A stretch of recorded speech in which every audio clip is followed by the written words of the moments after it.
অনিয়মিত জীবনযাপনের কারণে অনেকেরই ওজন বেড়ে যায়, যা শরীরের মারাত্মক বিপদ ডেকে আনতে পারে। ফলে অনেকেই এখন ওজন কমানোর রেসে দৌড়াচ্ছেন। তবে দ্রুত ওজন কমাতে গিয়ে অন্য কোনো বিপদ ডেকে আনছেন না তো? কম সময়ের মধ্যে ওজন কমাতে গেলে নানা ধরনের ভুল হয়ে যায়। তাই ওজন কমাতে গিয়ে 3টি ভুল একদমই করবেন না। প্রোটিনযুক্ত খাবার বাদ দেওয়া যাবে না। প্রোটিনযুক্ত খাবার অবশ্যই পাতে রাখতে হবে। অনেকেরই ভুল ধারণা থাকে প্রোটিন কম খেলে ওজন দ্রুত কমে। তবে খাবারে প্রোটিন না থাকলে অতিরিক্ত ক্ষুধাও লাগবে, আবার শরীরের পেশিও ক্ষয় হবে। অন্যদিকে পর্যাপ্ত প্রোটিন রাখলে ক্যালোরির চাহিদা কমে, শরীরের শক্তিও জোগায়। বেশিক্ষণ না খেয়ে থাকা যাবে না। প্রোটিন কম খাওয়ার চেয়েও বিপজ্জনক হলো দীর্ঘক্ষণ না খেয়ে থাকা।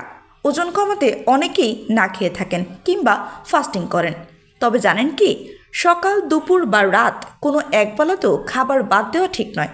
খালি পেটে থাকলে রোগের সঙ্গে লড়াই করার ক্ষমতা কম পায় শরীর, ফলে সংক্রমণ ছড়ানোর আশঙ্কাও বাড়ে।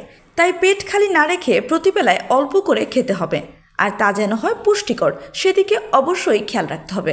ওজন কমাতে হলে প্রথমেই নজর দিতে হবে ঘুমের দিকে, কারণ পর্যাপ্ত ঘুমের মাধ্যমেও ওজন কমানো সম্ভব। তবে তা হতে হবে অন্তত 7 থেকে 8 ঘন্টা। মনে রাখবেন, কম ঘুমিয়ে শুধু ব্যায়াম করে বা খাওয়া কমিয়ে সুস্থ থাকা যায় না, এতে শরীর দুর্বল হয়ে যায়।